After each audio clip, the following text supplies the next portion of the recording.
invite you to turn with me to Luke's Gospel, chapter 23, and read from verses 44 down to 49. And this is the final hour of Jesus' life, and it says, "It was now about the 6th hour, and darkness came over the whole land until about the 9th hour, but the sun stopped shining, and the curtain of the temple was torn in two. Jesus called out in a loud voice, 'Father, into your hands I commit my spirit.' And when he had said this, he breathed his last. The centurion, seeing what had happened, praised God and said, 'Surely this was a righteous man.' When all the people who had gathered to witness this sight saw what took place, they beat their breasts and they went away.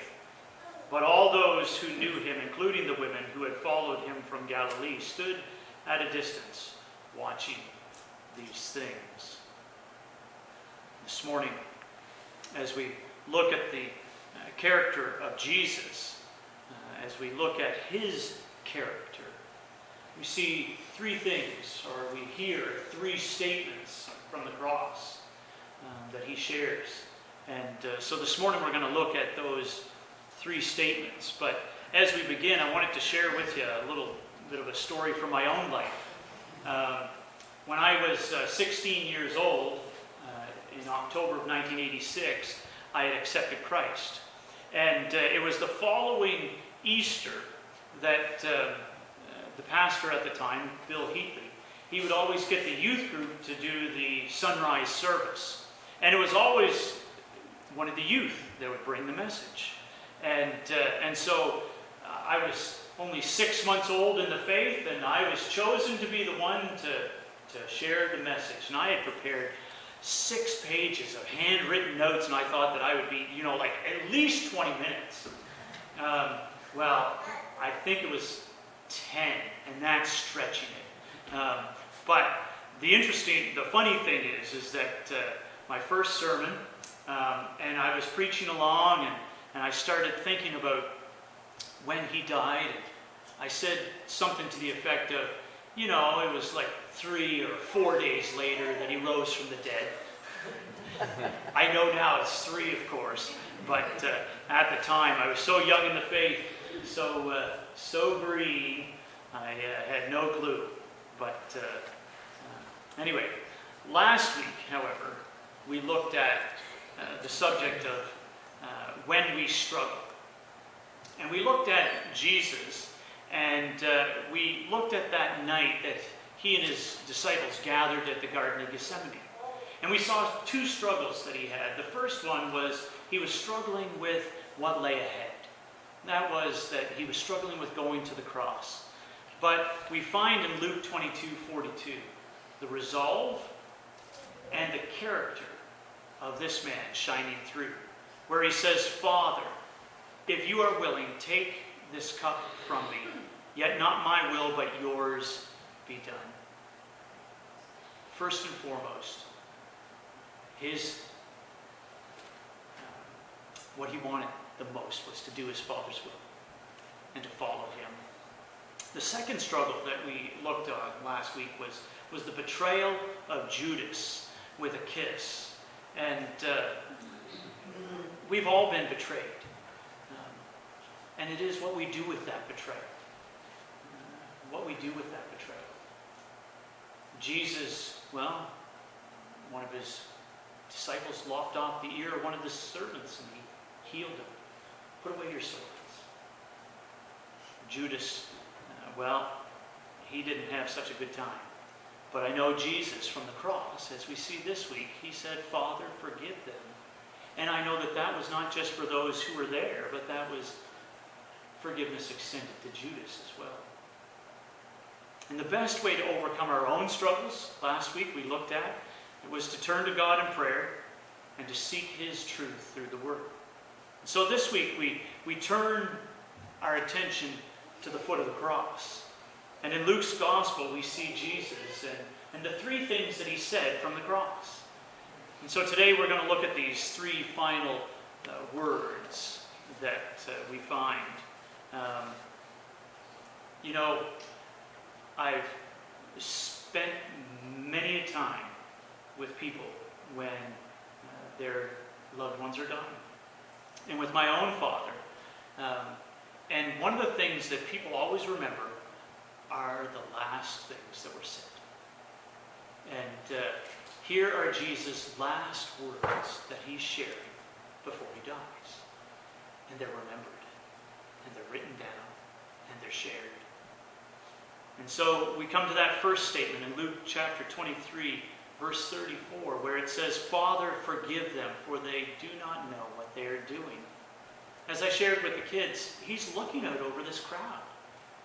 And he's seeing the people that he could be bitter towards, that he could be very unforgiving towards, because they're the ones who beat him, who scourged him, who mocked him, who spit on him.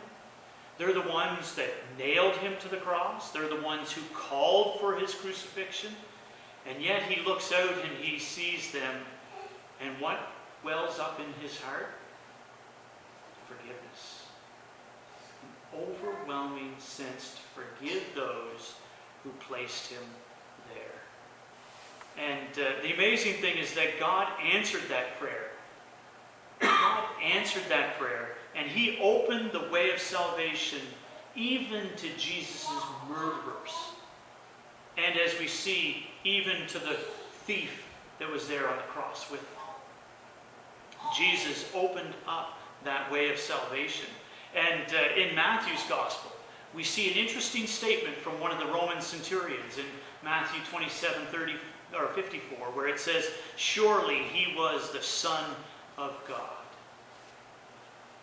Here's a Roman centurion. He might have been one that nailed him to the cross, or one of the ones who whipped him with the cat o' nine tails. And here he is, verbally saying, surely he was the Son of God.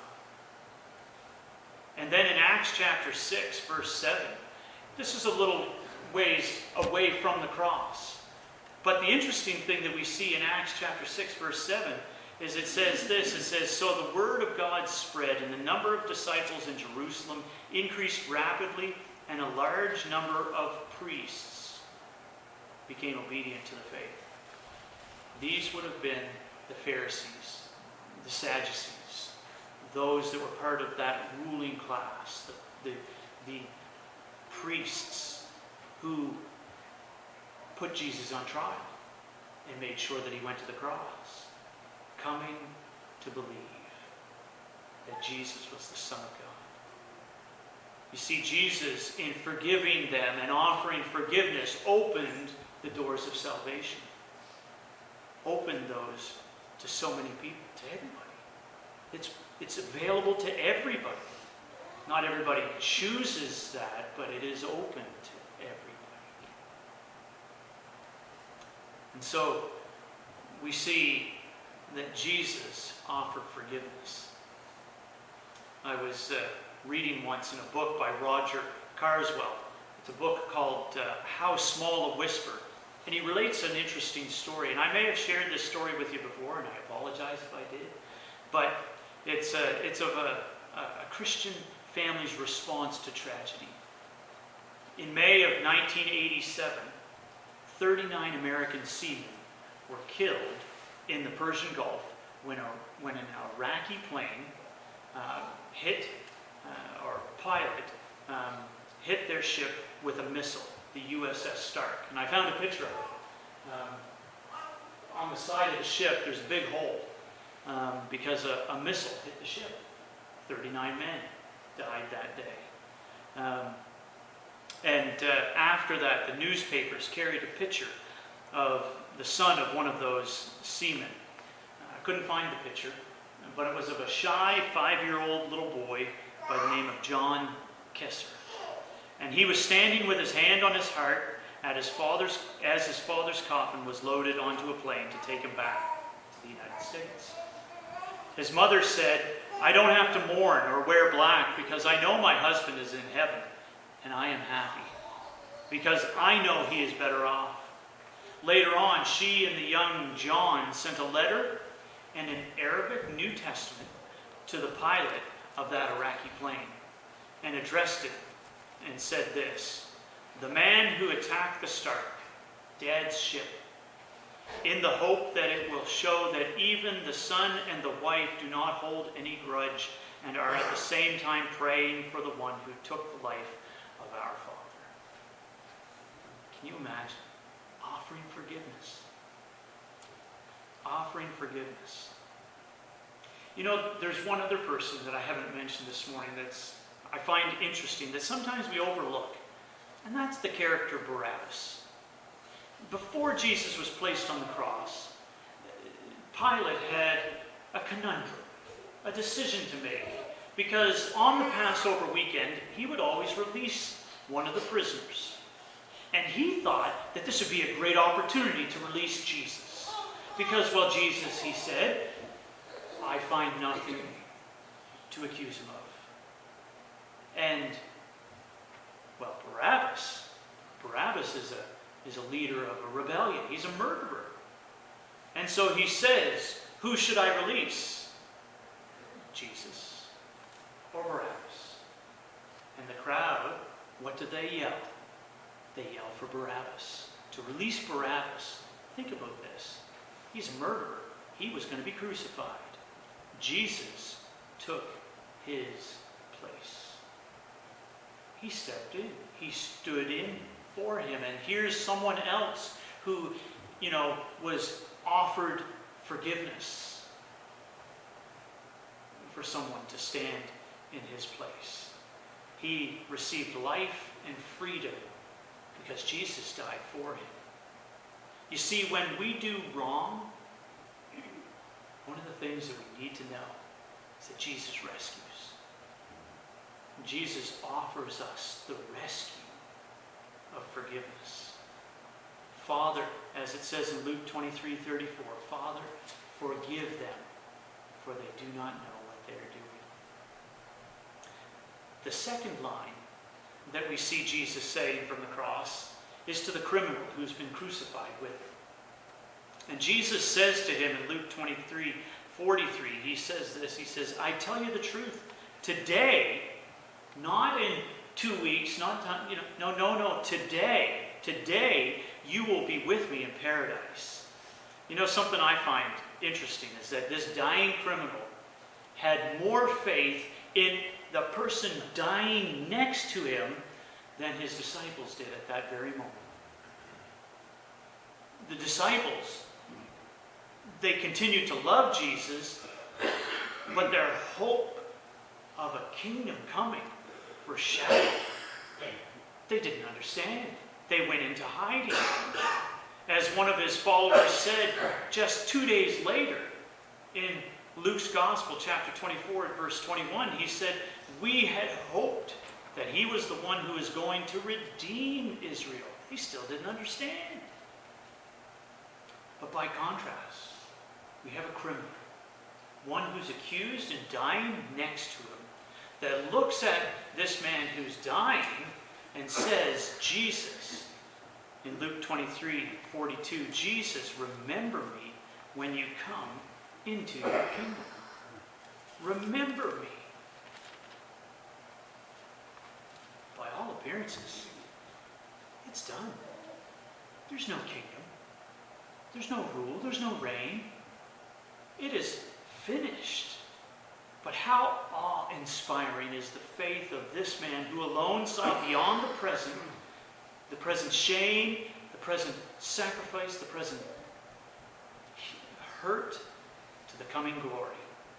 And as he looked at Jesus to remember him, Jesus offered to this criminal, one who was deserving of the punishment he was receiving, forgiveness and acceptance and salvation. This shows that our deeds don't save us. It is our faith that does. And you know what happens because of our faith? Well, it results in deeds. Because we love Jesus, we want to love others. But it's ultimately our faith that redeems us. It's never too late to turn to God. Even in his misery, Jesus had mercy on this criminal who decided to believe in him. You see, our lives will be much more useful and fulfilling if we turn to God a lot earlier than at the last moment. But even those who repent at the very last moment will be with God in paradise. One of my favorite book series is a series called The Chronicles of Narnia. It's written by C.S. Lewis. And in the final book, I found the cover of it. There, The Last Battle. The children who have been to Narnia, it says they were lamenting that they once again had to return back to their homeland, which they called the Shadowlands. But Aslan, the lion who represented Jesus, has the best news for them all. And in the book it says this. It says, Aslan spoke to the children. You do not yet look so happy as I mean you to be. And Lucy said, we're so afraid of being sent away, Aslan. And you have sent us back into our own world so often. No fear of that, said Aslan. Have you not guessed? Their hearts leapt, and a wild hope rose within them.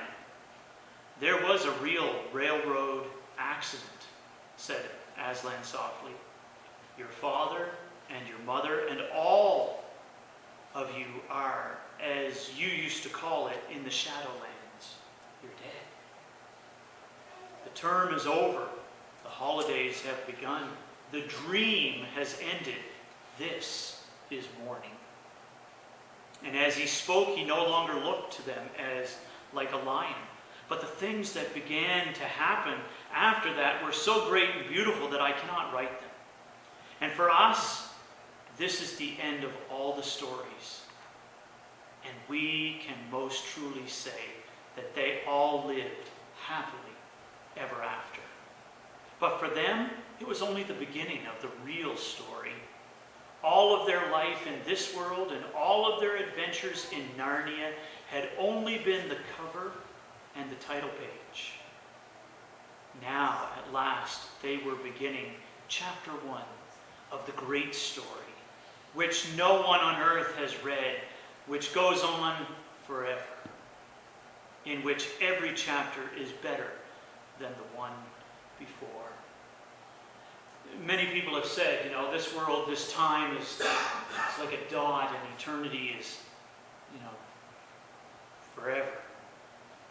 I love the way that C.S. Lewis pictures that at last they were beginning chapter 1 of the great story, that our story had only been the title page, the cover. Jesus said this. In Luke 23:43, he said, I tell you the truth, today you will be with me in paradise. And then we come to the final statement. In Luke 23:46, where he says this, it says that he said it loud. I'm not going to shout at you. I'm just going to say it. Father, into your hands I commit my spirit. I did a little research this week. And I found an interesting thing, that these words are actually from Psalm 31, verse 5, where it says, into your hands I commit my spirit. Deliver me, Lord, my faithful God. You see, this verse is from the first prayer that every Jewish mother would teach her child to say as they went to bed. It's almost like nowadays, now I lay me, what? And I pray the Lord, if I should, before I pray the Lord. Right? We all know it. It's a prayer that was ingrained in us. Well, this was the prayer that was ingrained in every Jewish child. Into your hands I commit my spirit. Before they would go to bed, they would recite those words. But Jesus, on the cross, he offered something just a little bit more intimate. He says, Father. A very intimate address. Father, into your hands I commit my spirit. He died fell asleep into his Father's arms.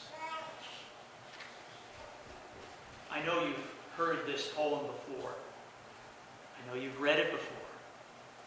But I want to share it with you because I think it's such a picture of walking through life, of committing our lives to Him and leaning on Him. It says, one night a man had a dream, and he dreamed he was walking along the beach with the Lord, and across the sky flashed scenes from his life. For each scene he noticed two sets of footprints in the sand.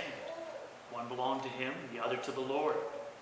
When the last scene of his life flashed before him, he looked back at the footprints in the sand, and he noticed that many times during the path of his life there was only one set of footprints. And he also noticed that it happened at the very lowest and saddest times in his life. This really bothered him, and he questioned the Lord about it. And he said, Lord, you said that once I decided to follow you, you'd walk with me all the way. But I have noticed that during the most troublesome times of my life, there is only one set of footprints. I don't understand. Why? When I needed you most, would you leave me? And the Lord replied, my precious, precious child, I love you and would never leave you. During your times of trial and suffering, when you see only one set of footprints, it was then that I carried you. You see, when we do wrong, Jesus rescues. He comes in and He carries us. He comes in and offers forgiveness. He comes in and offers us paradise. He comes in and offers us knowing that we can commit our lives to Him and we can place our lives in His hands. And He is faithful and just. A fellow by the name of William Barclay, he wrote a book, it's a commentary set, called the Daily Study Bible, and in it he shares the story of a fellow by the name of Marcus Aurelius. Marcus Aurelius was one of the great Roman emperors. I've included a picture of him there on the back of a horse. Barclay says that he was a Stoic saint. He used to say to himself every morning, today, and these are words for us, today you will meet all kinds of unpleasant people. They will hurt you and injure you and insult you. But you cannot live like that. You know better. For you are a man and a woman whom the Spirit of God dwells.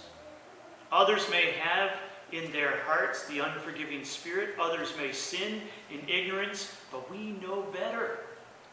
We are Christ's followers, and we must forgive as He forgave.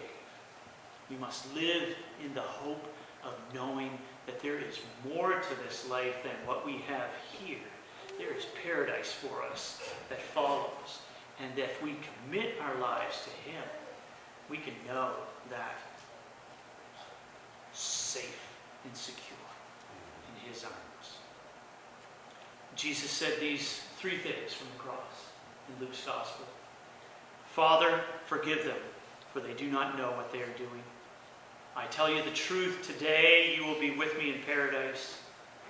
And Father, into your hands I commit my spirit.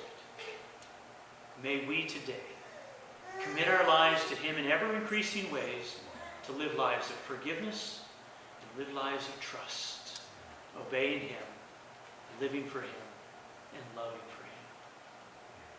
Let's pray together. Father God, I thank you